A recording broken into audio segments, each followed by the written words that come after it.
बेकरार करके हमें यूं न जाइए, आपको हमारी कसम लौट आइए। आपको हमारी कसम लौट आइए। बेकरार। मैं कहाँ जा सकता हूँ आपके बिना। आप यहाँ हो तो मैं तो वापिस आऊंगा ही। आपका अपना डॉक्टर नवनीत काला आ चुका है आज का टॉपिक लेके कि पेट से संबंधित एक टॉपिक है, बहुत इंपॉर्टेंट टॉपिक है, कहीं मत जाइएगा। आपका देवानंद अभी गया और अभी आया, शशि कपूर से देवानंद। क्या क्या बनेगा लौंडा है।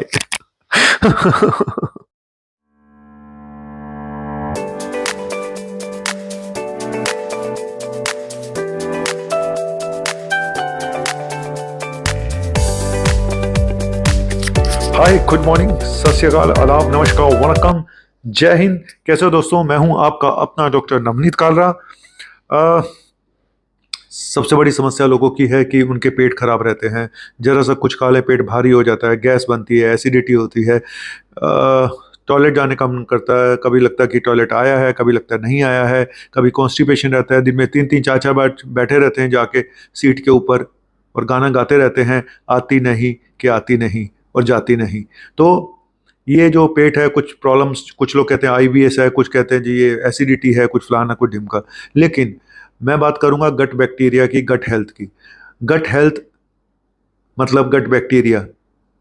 गट बैक्टीरिया का बहुत बड़ा हाथ है गट हेल्थ में। और हमारे गट में, हमारे पेट में अच्छे बैक्टीरिया भी होते हैं, खराब बैक्टीरिया भी होते हैं। लेकिन इनका बैलेंस अगर बिगड़ जाए तो प्रॉब्लम आनी शुरू हो जाती है। और कैसे इनका बैलेंस बिगड़ता है गट बैक्टीरिया का, गट माइक्रोब का, उसी पे आज का टॉपिक है कि कौन से ऐसे फूड हैं जो पॉइजन है, जिनको पेट की प्रॉब्लम रहती है। और वैसे भी पॉइजन ही है, मैं सच बता रहा हूँ, वैसे भी पॉइजन है। तो जितना कम खाएंगे उतना सुखी रहेंगे। चलिए शुरू करते हैं आज का टॉपिक लेके, प्रभु का नाम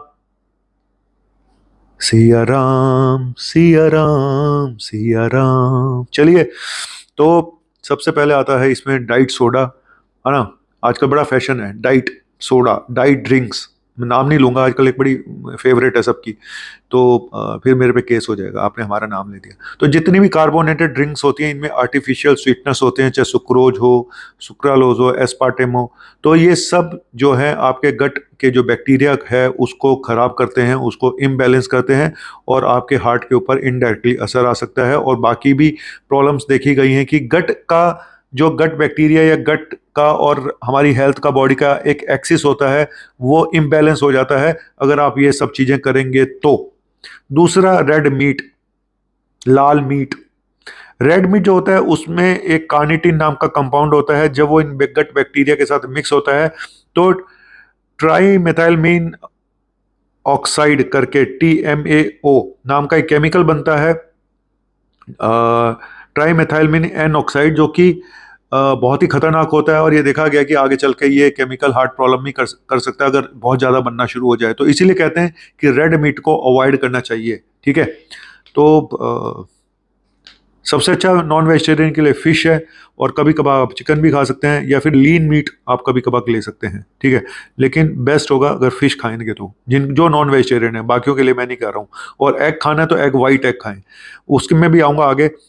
तीसरे नंबर पे है जो आपके लिए पॉइजन है, वो है सेचुरेटेड फैट्स। सेचुरेटेड फैट्स जो कि सबसे खतरनाक होते हैं, सेचुरेटेड फैट्स। लेकिन बहुत सारे लोगों को ये पता नहीं है कि हम जो चीज़ें खा रहे हैं उसमें कितना सेचुरेटेड फैट है। उनको लगता है ये सब तो हेल्दी है। तो मैं बताता हूं कि क्या क्या चीज़ें हैं जिसमें सेचुरेटेड फैट होता है। एक तो मैंने बता ही दिया, रेड मीट। दूसरा, जो हम डेली घी यूज़ करते हैं, है ना, घी, देसी घी, 50% उसमें सेचुरेटेड फैट होता है। बटर, चाहे वो अमूल बटर हो, फलाना बटर हो, ये बटर हो, वो बटर हो, कोई भी बटर हो, उनमें भी सेचुरेटेड फैट काफ़ी होता है। जितने रिफाइंड ऑयल होते हैं उनमें भी सेचुरेटेड फैट काफ़ी होता है। इसीलिए ऑयल का, घी का, बटर का यूज़ कम से कम करना चाहिए, मिनिमम करना चाहिए। जितनी हमारी अच्छा, अब आप पेस्ट्री की शॉप में चले जाओ, वहाँ आपको 90% ऐसी चीज़ें मिलेंगी जिनमें हाई सेचुरेटेड फैट का कंटेंट होता है, और हम सब लोगों को वो बहुत अच्छी लगती हैं। पेस्ट्री किसको अच्छी नहीं लगती, केक किसको अच्छे नहीं लगते, बिस्किट किसको अच्छे नहीं लगते हैं। तो जितनी भी अब बेकरी आइटम है, मोटा मोटा बता दूं, ज़्यादातर सेचुरेटेड फैट ज़्यादा होता है, ज़्यादातर में, ठीक है। अब ऑयल जो है, कोकोनट ऑयल, उसमें सेचुरेटेड फैट ज़्यादा होता है। फुल डेयरी प्रोडक्ट्स जो हैं, आइसक्रीम है, इनमें भी सैचुरेटेड फैट काफ़ी ज़्यादा होता है। तो मैंने ये काफ़ी चीज़ें आपको बताई हैं जो कि सैचुरेटेड फैट से भरी पड़ी हैं। तो इन चीज़ों को अवॉइड करें। जितने जंक फूड हैं, प्रोसेस्ड फूड हैं, इनमें भी सैचुरेटेड फैट बहुत ज़्यादा होता है, इनको भी अवॉइड करें।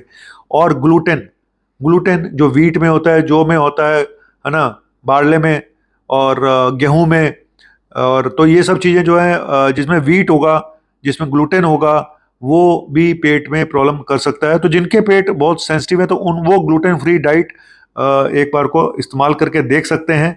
मैं ग्लूटेन फ्री डाइट मैंने अभी शुरू करी है कुछ टाइम से, तो मुझे तो बहुत फ़र्क लगता है अपने पेट में, टचवुड। लेकिन हाँ, ग्लूटेन फ्री डाइट्स बहुत महंगी आती हैं, इसमें कोई डाउट नहीं है। पर मुझे लगता है कि इंसान सिगरेट बीड़ी शराब पीते हुए कभी पैसे के लिए नहीं सोचता। जब वो इन चीज़ों के ऊपर आता है तो उसको महंगा सस्ता सब नज़र आना शुरू हो जाता है। कई सारे बच्चे हैं जिनको ग्लूटेन इंसेंसिटिव इंटॉलरेंस है, तो उनको ग्लूटेन फ्री डाइट देनी पड़ती है। ठीक है, तो ये मैंने कुछ चीज़ें बताई हैं। और सबसे बड़ी चीज़ शुगर, शुगर और हाई फ्रक्टोज सिरप। जितने आप मार्केट में ये लिखा होता है शुगर फ्री फलाना फ्री, जाके ध्यान से देखोगे तो उसमें हाई फ्रक्टोज सिरप्स होते हैं। जितने हमारे जूसेस होते हैं इनमें फ्रक्टोज बहुत ज़्यादा होता है। तो शुगर और शुगर जैसे फ्रक्टोज, इनको भी अवॉइड करें, है ना। शुगर के नाम पे जो आर्टिफिशियल शुगर आपको दी जा रही हैं फालतू की, तो उसको भी पढ़ लिया करें एक बार जब आप कुछ पीने जा रहे हैं, कुछ ड्रिंक्स वगैरह, तो उन सब को भी अवॉइड करें। वो सब भी आपके पेट के लिए ठीक नहीं है।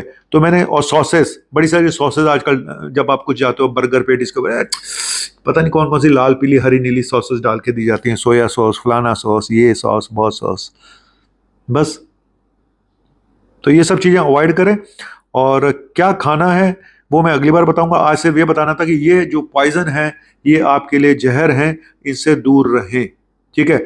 और पेट की प्रॉब्लम जो है ना, एक ऐसी प्रॉब्लम है जिसका दिमाग से बहुत बड़ा लिंक्ड होता है, लेकिन आपकी डाइट से भी लिंक्ड होता है, मेरा मानना है। और एक चीज़ और रह गई, पहले इसको पूरा कर लूँ फिर बताऊंगा। एक चीज़ और रह गई, हमारी पेट का संबंध हमारी डाइट से और हमारे विचारों से, हमारे दिमाग से बहुत बड़ा संबंध है। मोमेंट आप स्ट्रेस में आते हैं, आपके पेट पे असर आना शुरू हो जाता है, आपकी एंग्जाइटी का पेट पे आना असर शुरू होता है। तो आपका खान पीन, आपका लाइफस्टाइल, आपका मेंटल स्टेट, कितने आप कूल एंड काम रहते हैं, उसका आपके पेट के ऊपर बहुत असर पड़ता है। इसीलिए जब भी मेरे पास आईबीएस के पेशेंट आते हैं, इरिटेबल बाउल सिंड्रोम के, तो मैं सबसे पहले उनका ये पता लगाने की कोशिश करता हूँ कि इसको साथ में कोई एंग्जाइटी डिसऑर्डर या ज़्यादा सोचने की कोई बीमारी तो नहीं है। क्योंकि खाली अगर मैं एंटासिड देता रहूं, खाली मैं ये सब चीज़ें देता हूं, पेशेंट ठीक नहीं होते हैं, सच बता रहा हूं। बल्कि वो उनकी एंग्जाइटी मैनेजमेंट, उनका स्ट्रेस मैनेजमेंट अगर कर दो तो वो ज़्यादा ठीक हो जाते हैं। तो स्ट्रेस मैनेजमेंट बहुत बड़ा पार्ट है इन पेट की बीमारियों में। ठीक है। और नेचुरली डाइट का तो रोल है ही है, इसमें तो कोई डाउट ही नहीं है। और एक प्रोबायोटिक आप डेली खा सकते हैं, चाहे वो सप्लीमेंट कर लें, चाहे आप योगर्ट ले लें। अच्छा, योगर्ट और दही में भी लोगों को बहुत कंफ्यूजन है कि योगर्ट क्या होता है, दही क्या होता है। योगर्ट जो बाहर से आप देखते हैं, स्पेशली जैसे ग्रीक योगर्ट आता है, ये आर्टिफिशियली बनाए जाते हैं, प्रोबायोटिक इनके जो होते हैं, और स्पेसिफिक बैक्टीरिया यूज़ किए जाते हैं। तो योगर्ट में ज़्यादा प्रोबायोटिक होता है दही से। ठीक है। लेकिन अगर आपके पास योगर्ट खरीदने की हिम्मत नहीं है तो दही भी खा सकते हैं, और या बटर मिल्क भी आप यूज़ कर सकते हैं। तो मैं ये चीज़ अगली बार बताऊंगा कि क्या खाना है। आज टॉपिक था क्या नहीं खाना है। मेरा सर तो बिल्कुल ना खाना, उसमें तो भाई साहब जहर है। जो मुझे फ़ोन कर करके तुम चिल्लाते रहते हो, डॉक्टर साहब इतना सा बताई दो, इतना सा बताई दो। ये इतना सा बताने में ना भाई साहब मेरा पेट खराब हो जाता है, सच बता रहा हूँ। चलिए, और चलता हूं। और आपको मैंने काफ़ी सारी चीज़ें बता दी हैं, कुछ रह गया हो तो आप याद दिला देना, है ना। तो जितना मैंने तो घर में अपने किचन में ना बेकरी आइटम लानी बिल्कुल बंद कर दी है।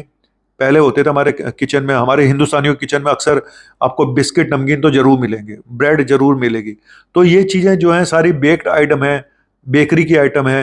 तो इनको मैंने बाहर किया है, इनकी जगह मैंने सब कुछ चेंज कर दिया है, पूरी किचन चेंज हो चुकी है अब मेरी। इसीलिए मेरा वजन इतना कम हो गया है, इसीलिए मैं इतना जवान लगता हूँ अब। लाइफस्टाइल देखो, आपकी चेहरे की ताजगी आपकी डाइट से, आपके लाइफस्टाइल से, आपके विचारों से सबसे प्रभावित होती है।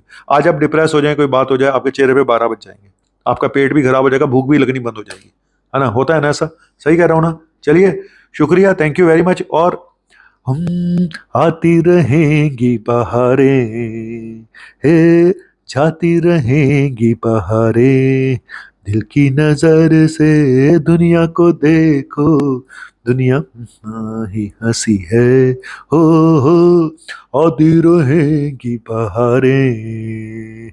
जी हाँ, बहारें आती रहेंगी और जाती रहेंगी, मैं भी इसी तरह से आता जाता रहूँगा, कभी खट्टी कुछ मीठी बातों के साथ, लेकिन कोशिश करूँगा कि आपको कुछ अच्छी चीज़ सुना के जाऊँ, कुछ बता के जाऊँ। थोड़ी बहुत कॉमेडी करता हूँ, तो जो बुरा मत माना कीजिए, बल्कि सब्सक्राइब किया कीजिए, क्योंकि मैं आज अगर जो थोड़ा बहुत जवान लगता हूँ, सिर्फ एक ही वजह से, क्योंकि मैंने अपने अंदर के बच्चे को मरने नहीं दिया है, अपने आप को स्ट्रेस फ्री रखना थोड़ा बहुत सीख गया हूँ। कई बार बड़ी बड़ी प्रॉब्लम आ जाती हैं, लेकिन फिर भी कोशिश करता हूँ कि अपने आप को कूल एंड काम रखूँ। शुक्रिया, थैंक यू वेरी मच। शब्बा खैर और मेरी खैर।